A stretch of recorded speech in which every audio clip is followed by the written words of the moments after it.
Disons ensemble, béni soit l'Éternel. Béni soit l'Éternel. Béni soit l'Éternel.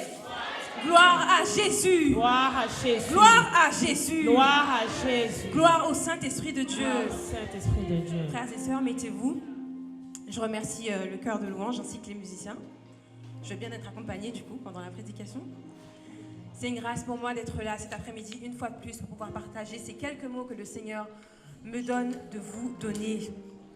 Et comme vous le savez, pour les personnes qui sont avec nous depuis le début de l'année 2023, le Seigneur m'a mis à cœur de revoir avec vous les grandes histoires de la Bible, puisqu'il m'a fait comprendre que certains entendent parler des histoires de Noé, d'Abraham, d'Ève, d'Adam, sans vraiment avoir mis le nez dans la Bible ou même vraiment étudier la morale que le Seigneur veut nous apprendre au travers des expériences de ces hommes et de ces femmes.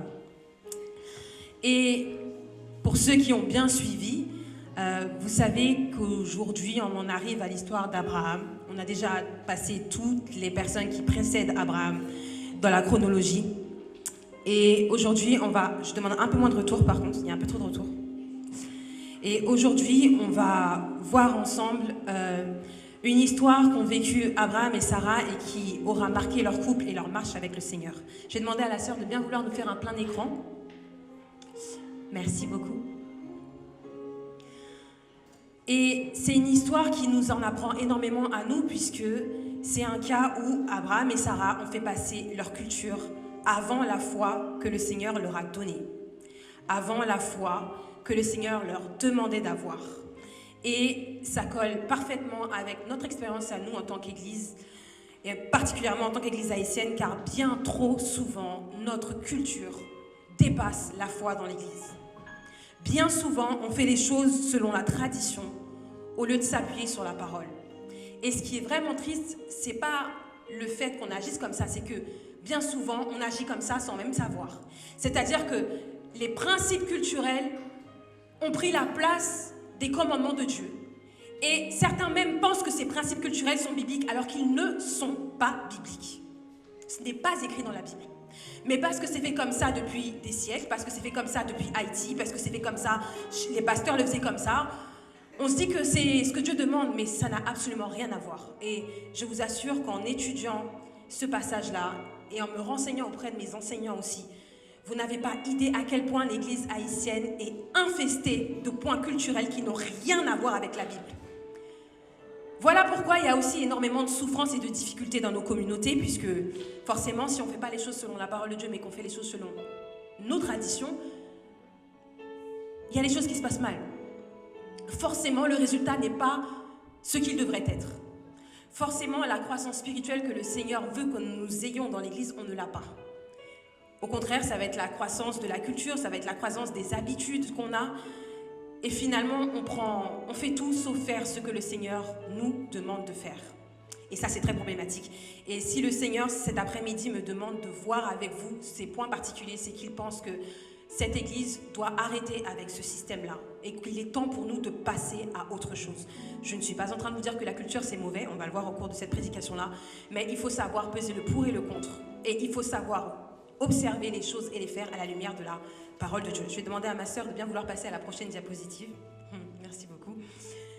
Qu'est-ce que la culture finalement? Une petite définition juste pour cadrer un peu les choses. La culture est considérée comme l'ensemble des traits distinctifs, spirituels et matériels, intellectuels et affectifs qui caractérisent une société ou un groupe social.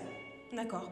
Donc en fait la culture c'est tous ces éléments qui sont propres à un groupe de personnes, que ce soit la tradition, que ce soit les façons de faire, et qui permet d'identifier ce groupe de personnes. Notre culture haïtienne nous permet de nous identifier comme haïtiens et permet aux autres de nous identifier comme des citoyens du pays d'Haïti. Mais c'est valable pour toutes les nations. Maintenant que je vous ai dit ça, on va passer un peu à ce qui s'est passé pour Abraham et Sarah. Pour ceux qui connaissent l'histoire, Abraham et Sarah est un couple qui a abandonné son pays pour suivre le Seigneur et aller là où le Seigneur leur demandait d'aller. D'accord ? Et il se trouve qu'ils avaient un gros problème, un problème de stérilité. D'accord ? Abraham et Sarah n'avaient pas d'enfants.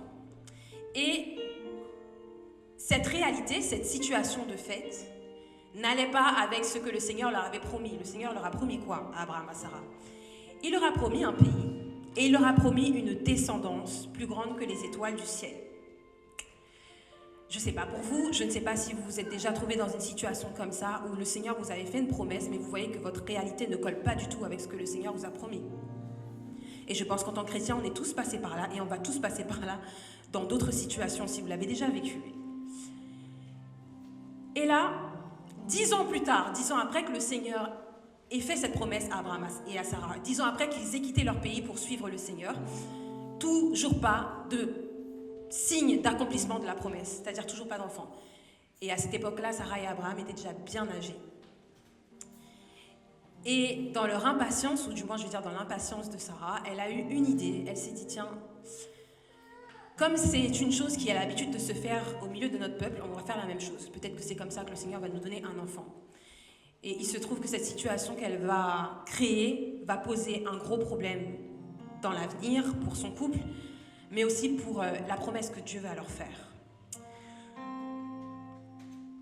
Juste avant de voir ensemble ce que Sarah a décidé de faire avec son mari, diapositive suivante s'il vous plaît, je voudrais vous parler du problème de la stérilité et de la complication que ça engendrait aux personnes qui en souffraient, particulièrement pour les personnes qui avaient une place très élevée dans la société. Abraham et Sarah avaient amassé une certaine richesse à l'époque.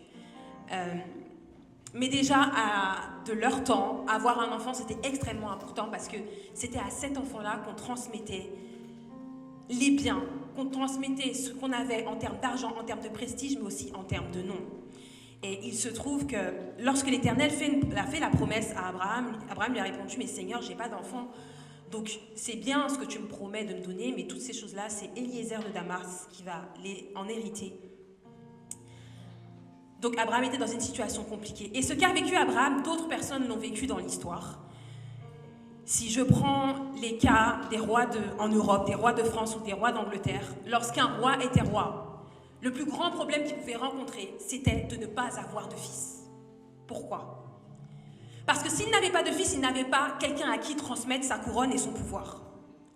Et lorsqu'on n'avait pas d'héritier désigné qui était clair, lorsque le roi mourait, il prenait le risque de laisser son pays dans une guerre civile. C'est-à-dire que puisqu'il n'y a pas d'héritier clair, toutes les personnes qui ont du pouvoir ou qui ont une position vont se faire la guerre pour essayer de ravir le trône. Et donc, si guerre il y avait risque qu'il y ait des morts. S'il y avait des morts, il y avait risque que l'économie s'arrête. S'il y avait risque que l'économie s'arrête, il y avait risque que le pays soit en faillite. Ça amenait de très, très, très gros problèmes et de très grosses difficultés. Certains rois se sont trouvés dans des situations où ils ont dû légitimer, c'est-à-dire nommer un héritier qu'ils avaient alors que c'était un enfant qui était illégitime. Ce qu'on appelait à l'époque un bâtard. C'était pas un gros mot à l'époque, c'était un statut qui désignait un enfant qui était né hors mariage. Et les rois eux-mêmes avaient des enfants qui étaient nés hors mariage. Et certains ont dû désigner leur bâtard pour être sûrs que leur pays ne sombre pas dans une guerre civile après leur mort. Dans d'autres royautés, comme par exemple au Japon, ce qui se passait, c'est que lorsque la femme légitime n'arrivait pas à donner d'enfants, ils avaient ce qu'on appelle le système des concubines. C'est-à-dire que le roi se choisissait une autre femme, pas forcément officielle, mais qui allait pouvoir lui donner un enfant. Et vous avez comme ça des rois qui ont enchaîné 2, 3, 4, une quinzaine de concubines pour être sûrs d'avoir une descendance et être certains que leur couronne ne serait pas perdue à leur mort ou même en cas de maladie ou d'incapacité.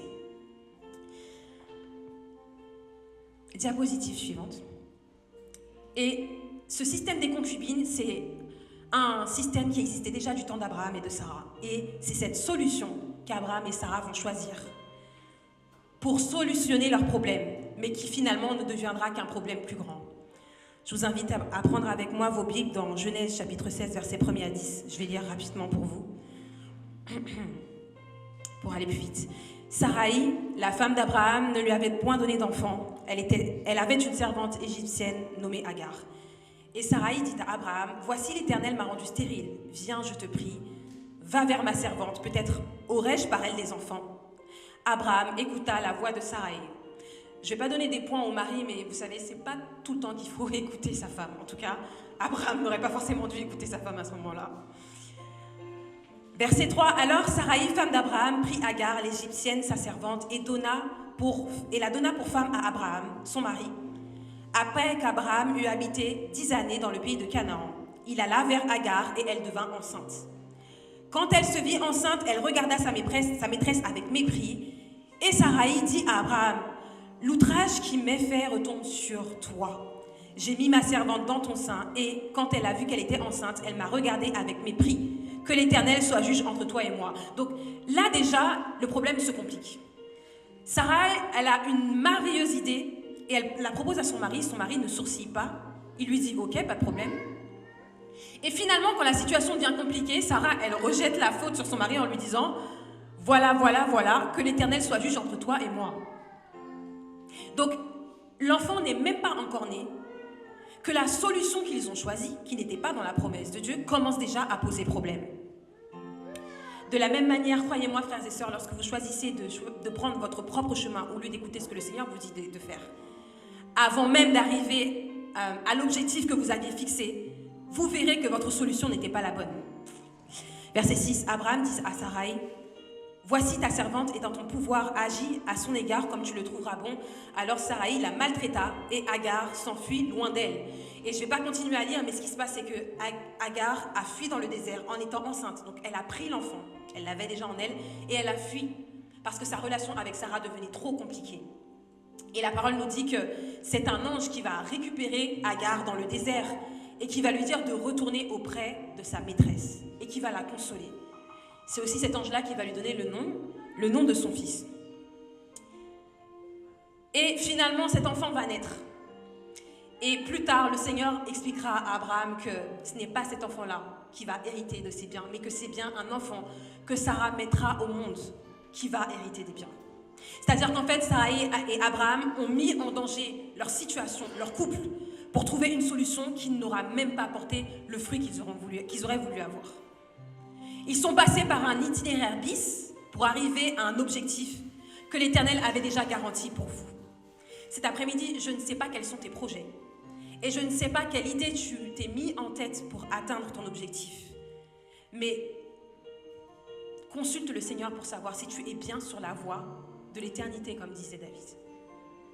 Parce que trop souvent, on fait des solutions, on choisit des solutions et on fait des choix qui ne portent pas le fruit que le Seigneur voulait. Et après, c'est nous qui allons pleurer au pied de Dieu en disant « Seigneur, Seigneur, regarde ma situation ». Sauf que le Seigneur ne nous a pas envoyés. Mais c'est notre particularité à nous, après avoir péché, de revenir auprès du Seigneur en pleurant comme s'il était responsable de ce qu'on avait fait. Mais ce qui n'est pas le cas. Cette solution qu'ils ont choisie, non seulement elle a mis leur couple en danger, mais elle a détérioré la relation que Sarah avait avec sa servante. Parfois, on investit en se disant que je vais retrouver plus, alors qu'en fait, on finit par perdre. Et ça, c'est toujours lorsque l'on fait les choses sans consulter le Seigneur et sans être dans sa volonté. Je m'égare un peu, mais ce que je veux vous faire comprendre ce soir, c'est que lorsque la culture prend la place de la foi, on s'expose à de très, très gros problèmes. Je veux bien qu'on passe à la prochaine diapositive et encore à la suivante. Encore à la suivante. Dans le cas de Sarah et d'Abraham, leur culture a pris la place de la promesse de Dieu dans leur vie. Maintenant, qu'en est-il pour notre époque? Qu'est-ce qui se passe pour nous? Il faut savoir que la culture, elle n'est pas forcément mauvaise. D'accord? Elle n'est pas mauvaise. Mais elle devient mauvaise lorsqu'elle prend une place qui n'est pas la sienne. Et dans l'Église, trop souvent, particulièrement dans nos églises communautaires, on voit que la tradition, la culture court-circuite la foi. C'est-à-dire qu'on applique les principes de la culture au lieu d'appliquer les principes et les recommandations bibliques. D'accord? Lorsqu'on lui donne trop de place. Et pourquoi est-ce qu'on donne trop de place à la culture en tant qu'haïtien? C'est en fait parce qu'on n'est pas à l'écoute de ce que le Seigneur nous demande de faire. Et on n'est pas à l'écoute de ce que le Seigneur nous demande de faire, bien souvent, plus souvent encore, c'est parce qu'on ne connaît pas la parole de Dieu. À 90% des cas, lorsque on applique les principes culturels dans l'Église, c'est parce qu'on ne sait pas ce que la Bible nous dit à propos de tel ou de tel sujet. Je vais être très concrète avec vous. Dans la culture haïtienne particulièrement, on demande de faire preuve d'hospitalité, d'accueillir les gens qui en ont besoin. C'est un bon principe, c'est un principe biblique. Le soin des veuves et des orphelins aussi. C'est un principe biblique, sauf que trop souvent, on a d'autres éléments qu'on applique dans l'Église qui ne sont pas bibliques. Un exemple très simple, mais ça c'est même pas que dans l'Église. J'ai remarqué que souvent on dit non mais on ne critique pas les morts, il ne faut pas parler mal des morts. Ok. Quand la personne elle est vivante, on n'a aucun scrupule à la critiquer et à la descendre jusqu'à terre. On n'a aucun problème à dévoiler ses secrets ou à la juger. Mais une fois que la personne est morte, bizarrement, non, il ne faut plus parler. Or, moi, la Bible me dit que c'est la critique injuste, la critique du vivant qui est mauvaise et il la condamne. Elle la condamne. La parole nous condamne ça.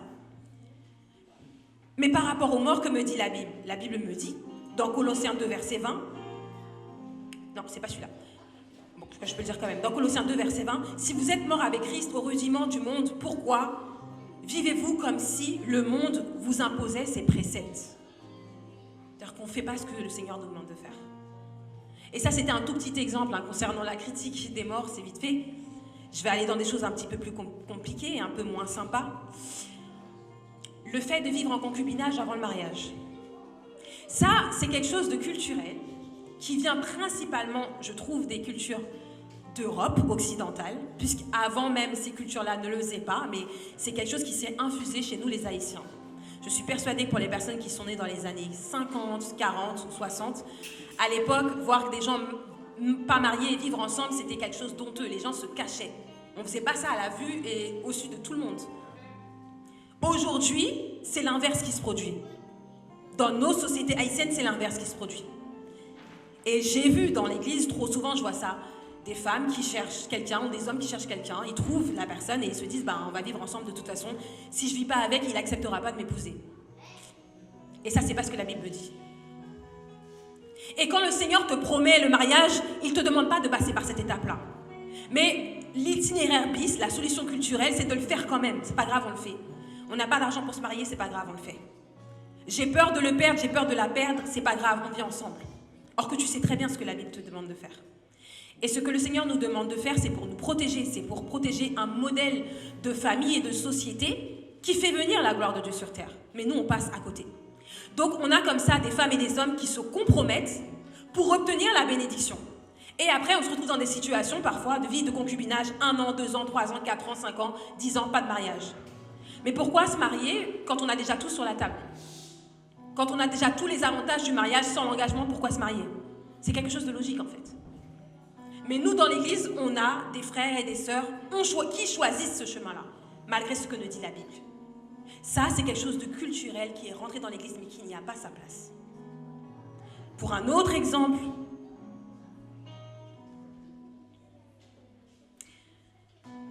ce qu'on appelle la dernière prière. Qu'est-ce que c'est que la dernière prière? Pour des personnes qui perdent des êtres chers et qui parfois retournent en Haïti pour enterrer leurs morts. Si vous êtes parfois nés dans des familles qui ne sont pas chrétiennes, on peut parfois vous parler de ce qu'on appelle la dernière prière. On vous dit, on a déjà tout fait, on a fait la veillée, on a fait l'enterrement, maintenant c'est l'heure de la dernière prière. Il y a plein de chrétiens qui tombent dans ce piège-là. La Bible nous dit qu'il n'y a pas de rapport entre les vivants et les morts. Et les prières pour les morts ne se font pas dans nos communautés à nous, chrétiennes. Mais lorsqu'on le retourne dans ces familles qui n'ont pas la même foi que nous, on se retrouve dans des situations où on pratique ce genre de choses. Une fois de plus, c'est quelque chose de culturel qui prend la place de ce que nous dit le Seigneur. Et beaucoup de chrétiens tombent dans ces pièges-là et vous partez enterrer vos morts avec dignité et vous revenez parfois avec des bagages spirituels que vous n'auriez pas dû ramasser là-bas. Et vous les ramassez parce que c'est la culture, il faut le faire. C'est comme ça que ça se passe, il faut le faire. Si tu ne le fais pas, ça veut dire que tu n'honores pas la famille. Un autre exemple encore qui peut peut-être vous parler. Les accusations dans l'Église. Moi, j'en ai vu des accusations. Sauf que qu'est-ce que me dit la parole? Dans 1 Timothée 5, versets 19 et 20, on me dit « Ne reçois point d'accusation contre un ancien, si ce n'est sur la déposition de 2 ou de 3 témoins. Ceux qui pêchent, reprends-les devant tous, afin que les autres aussi éprouvent de la crainte. » À chaque fois que j'ai vu des accusations se faire, il n'y avait jamais 2 ou 3 témoins. C'est toujours quelqu'un qui arrive, qui prend le micro, qui dit « Ouais, frère un tel m'a fait ça, pasteur un tel a dit ci, a dit ça. » Et sur la déclaration d'une personne, parce que cette personne a réussi à faire de la publicité dehors, elle a réussi à rallier à sa cause des personnes, il y a une partie de l'église qui va croire. Et finalement, il y a un petit parti politique qui va se former dans l'église. Et ma Bible me dit qu'il faut la déposition de 2 ou 3 témoins. Où sont vos témoins? Telle est la question. Où sont les témoins? Il n'y a pas de témoins. Mais parce que sœur Intel est appréciée, on la croit. Parce qu'on apprécie cette personne, on va la croire. Et la Bible me dit 2 ou 3 témoins. Et j'en ai vu des exemples, des épisodes comme ça, des personnes qui se sont fait accuser devant tous, sans aucun témoin. De la même manière, le pasteur ne pourra pas mettre quelqu'un ou proposer à quelqu'un une certaine discipline sans avoir ces témoins-là. C'est ce que la Bible me demande de faire. En parlant de discipline, la fameuse discipline de l'Église, dans nos églises haïtiennes très particulières, un principe qui choque aujourd'hui, qui choquait peut-être pas avant, c'est, vous savez, quand quelqu'un a mal agi et qu'il est sous sanction, il y a un système qui faisait que ces personnes-là, on leur réservait un banc derrière l'église. Et à chaque fois qu'elles venaient à l'église, il fallait qu'elles aillent s'asseoir sur ce banc-là, parce que tu es puni. Il y a même des assemblées qui poussent ça même plus loin, c'est-à-dire que parce que tu es sous sanction, on n'accepte plus ta dîme, on n'accepte plus tes offrandes. Tu n'as plus le droit de prendre le micro pour témoigner, pour chanter, etc., etc. Finalement, tu es excommunié, tu es mis au banc de la communauté de l'Église. Or, que signifie le mot discipline? Le mot discipline, c'est la même racine que le mot disciple, qui veut dire en fait enseigner, montrer, élever, comme on élève un étudiant. Je ne suis pas certaine que mettre des gens assis derrière sur un banc et leur interdire même de mettre une pièce dans le panier, je ne suis pas certaine de ce à quoi ça va servir pour discipliner cette personne. Un disciple, si c'est quelqu'un à qui on enseigne quelque chose, quand bien même il a péché, on doit étudier avec lui la parole et lui montrer comment il aurait dû se comporter vis-à-vis de la situation devant laquelle il a péché. Mais malheureusement, nous, dans nos assemblées, ce qu'on fait, on sanctionne les gens et tu restes là pendant 4-5 ans, 3-4 mois, pardon, si on te donne une durée, parfois on est sous sanction sans durée, indéfiniment. Et du coup, les personnes, qu'est-ce qui se passe? Elles vont être découragées. 1 mois, 2 mois, 3 mois, 4 mois, t'as pas le droit de chanter. 1, 2 ans, 3 ans, t'as le droit de rien faire. On ne te téléphone pas. On ne fait pas d'études bibliques avec toi. On ne prie pas avec toi. Mais mes amis, c'est pour aller où? Pour faire quoi? Quelle discipline? Qu'est-ce qu'on apprend comme ça? La parole nous dit de faire preuve de bonté. La parole nous dit de pardonner. La parole nous dit de nous enseigner les uns les autres. Dites-moi quel enseignement on retire de ce genre de pratique. Des pratiques en fait qui ne font que gonfler l'orgueil des personnes qui s'estiment parfaites dans l'évangile.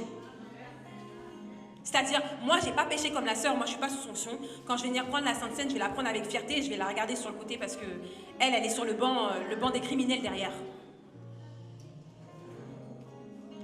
Soyons prudents, frères et sœurs. Je vous assure que notre culture, elle a de belles choses. Mais il y a aussi des choses, des éléments qui sont très, très, très antichristiques, anti-évangile dans notre manière d'agir et de gérer nos frères et nos sœurs. Un dernier exemple que j'ai vu de mes yeux, que j'ai peut-être pu pratiquer aussi, je ne suis pas parfaite, personne ne l'est, c'est ce que j'appelle les fameux éléments perturbateurs, d'accord? Combien de fois dans des réunions, on voit des personnes prendre le micro pour s'exprimer? Elles sont déjà bien énervées, ok? Et elles parlent. Et les gens sentent que si la personne va plus loin, il va y avoir des tensions dans la réunion.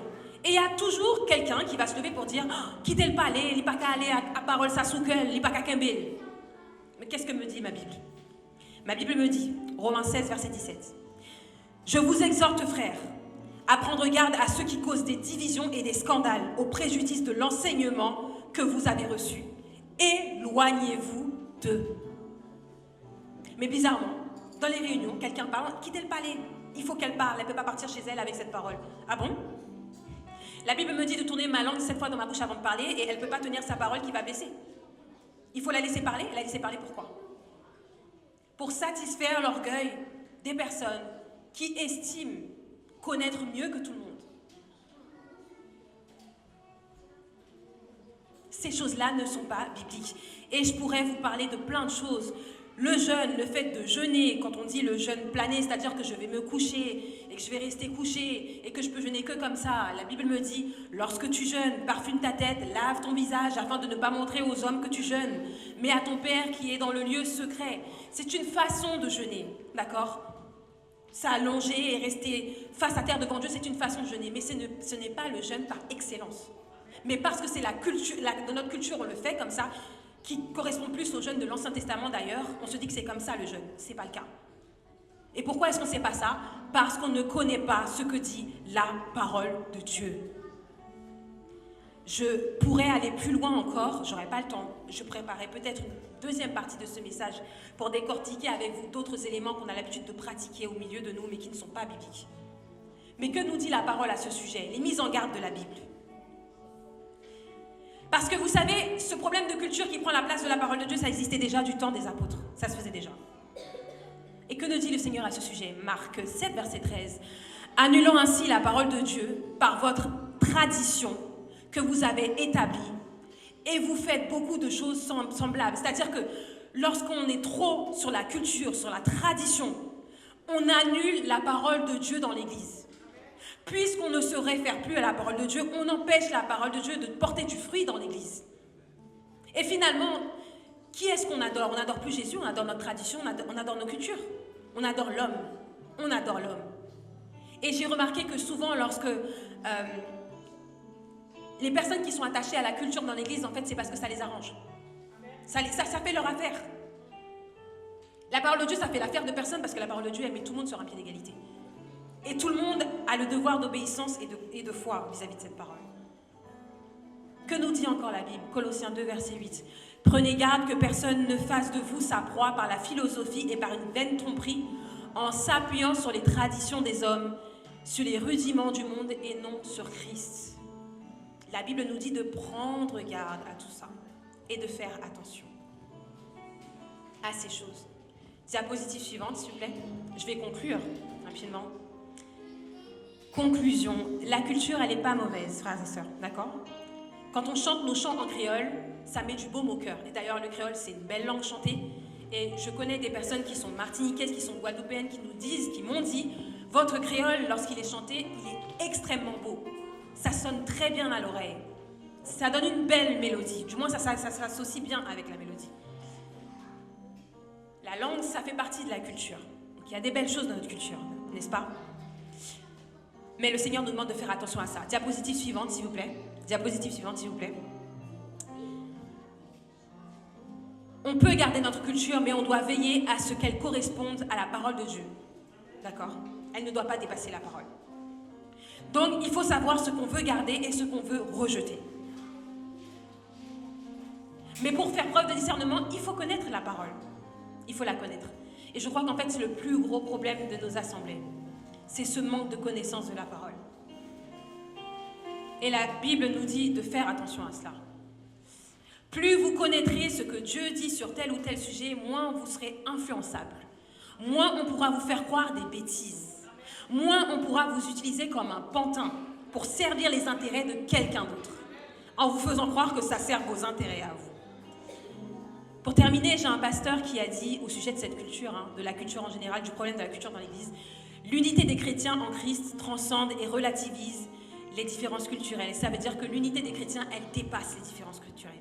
Ça veut dire que si on se réunit avec des Congolais ou avec des Français, parce qu'on est unis par Christ, notre culture ne doit pas être une barrière, mais au contraire, la culture du royaume doit dépasser tout ça. Ça ne veut pas dire qu'on n'a pas besoin de s'échanger des choses et d'apprendre les uns des autres, mais ce que le Seigneur nous demande, c'est de ne pas oublier que nous sommes des citoyens du royaume céleste avant tout. Galates 3, versets 28 et 29. Maintenant donc, il n'y a plus juif ni non-juif, ni esclave, ni libre, ni homme, ni femme, mais tous sont un en Jésus-Christ notre Seigneur. C'est ce que veut dire ce verset-là. Je reviendrai sur ce sujet-là. Je pense que c'est un sujet que le Seigneur veut qu'on puisse étudier ensemble. Mais il est grand temps pour nous, pour notre assemblée, de tirer un trait sur le passé qu'on a eu. Parce que trop souvent, on s'est fait avoir comme ça. On a pratiqué énormément de choses au milieu de nous qui n'étaient pas bibliques. Des choses dans lesquelles le Seigneur n'a pas pris plaisir. Et si le Seigneur veut que l'on en parle aujourd'hui, c'est qu'il est temps pour nous de changer, comme on dit, notre fusil d'épaule. Je prie sincèrement que le Seigneur puisse nous éclairer à ce sujet et qu'il puisse vous éclairer vous aussi. Qu'il puisse vous aider à chérir votre culture haïtienne sans la laisser vous guider au détriment de l'Esprit de Dieu. Parce que si c'est la culture qui vous guide, le Saint-Esprit n'aura pas la place pour faire en vous ce qu'il voudra faire. Je prie le Seigneur que vous ne soyez pas une Agar, le résultat d'une solution traditionnelle, mais que vous soyez plutôt un Abraham et une Sarah qui seraient obéissants et qui se fieraient à 100% à la parole de Dieu pour eux. On reviendra sur ce sujet. Je crois vraiment que le Seigneur tient à cela. Je vous demande de bien vouloir vous mettre debout pour terminer cette prédication. Et je vais demander à la pastoresse Maryse de bien vouloir approcher pour faire une prière spéciale pour le peuple. Parce que ce sont des difficultés auxquelles nous avons été confrontés. Okay? Et je vais demander au pasteur d'axer sa prière sur cette volonté que nous avons à partir d'aujourd'hui, de faire les choses selon ce que le Seigneur nous dira. Et de ne plus laisser notre culture nous dominer, mais plutôt d'utiliser cette culture pour servir le Seigneur de mieux en mieux. Seigneur, nous vous remercions. Si vous voyez exhortation, ça, c'est parce que vous sentez qu'il y a nécessité et vous ne pas voulez nous mourir dans le manque de connaissances. Le plus souvent, nous avons demandé aux bagailles, nous pas dire que volonté vous faites là-dedans. Nous quitter volonté pas nous guider nous, c'est comme si nous ne voulions pas sur l'ordre Seigneur, tandis que nous dépendons de vous-même. Assoyez à mes peuples, Seigneur Dieu, vous demandez-nous pour nous changer fusil nos épaules. Vous demandez-nous pour nous traverser, pour nous aller de l'autre côté, pour nous quitter tradition derrière, qui ne peut mener nous nulle part. Tradition qui fait en pile des fois que nous oublions volonté au Seigneur Dieu. Nous oublions quitter cet esprit guider nous, n'a quitté ça nous te connaît à mener nous Seigneur. Assoyez nous bénissons nous merci d'être qu'on réveille l'esprit nous par bouche servante au Seigneur Dieu pour nous capables de marcher selon volonté par. Même Jean l'autre dans le jardin de Gethsémane, que l'Écriture a dit nous où tu as prié sueur dans le front, tu as tombé comme des grumeaux de sang Seigneur, tellement tu as senti angoisse là, tu envahi avant arrestation. Mais on te dit papa, non pas volonté pas moi, mais que volonté vous faites dans la vie moi. Seigneur, que volonté vous faites dans la vie l'église là soya. Puis des fois, on a chanté cantique, nous dit volonté, bon Dieu douce, c'est lui-même moi qui suivre. Mais Seigneur Dieu, c'est pas ça nous pratiquer. Assoya, nous d'accord, nous accepter et nous entendre voix ou qui parle pas bouche servante pour nous baisser, pour nous quitter, volonté pas ou faite dans la vie nous. Nous vous remercions, cher Seigneur Dieu, de ce côté, insuffler dans lui-même parole ça yo. Pas quitter nous prendre pour nous quitter, mais faire nous mettre en pratique à chaque fois, Seigneur Dieu. La culture t'a voulu venir prendre le dessus dans la vie nous pour nous dire non, ça pas d'accord avec volonté pas au Seigneur Dieu, pour nous pas vivre selon la tradition des hommes. Même Jean, les Pierre et Jean t'a prêché, Seigneur Dieu. Oh, le Sanhédrin t'a convoqué, yo t'es arrivé, te dit, nous pas défendre, nous parler, mais non, ça que nous parlé, nous pas d'accord pour nous parler là-dedans. Pierre te répond, il dit, est-ce que c'est possible pour nous obéir ou même que nous obéir à la voix de Dieu? Assois, Seigneur Dieu, en pile des fois parler avec nous, mais nous faire comme si nous ne comprenons pas. Nous faisons comme si nous ne pas attendions, nous marcher. C'est ça qui fait en pile des fois nous tomber dans le trou et en pile des fois ténèbres barrer nous sur route là. Assois, Seigneur, nous voulons des disciples, nous voulons des élèves pour nous marcher d'après parole. Et ces paroles-là qui pour éclairer chemin nous, ces paroles-là qui pour mener nous vite joindre nous, et ces paroles-là qui sont capables de nous force dans la difficulté nous, qui pour augmenter nous la foi, pour nous capables de marcher comme des enfants obéissants, Seigneur. Nous nous remercions pour tout ça qui fait déjà. Et que nous glorifier et exalter dans l'assemblée ça, au nom de Jésus-Christ de Nazareth, qui vit et qui règne au siècle des siècles. Amen.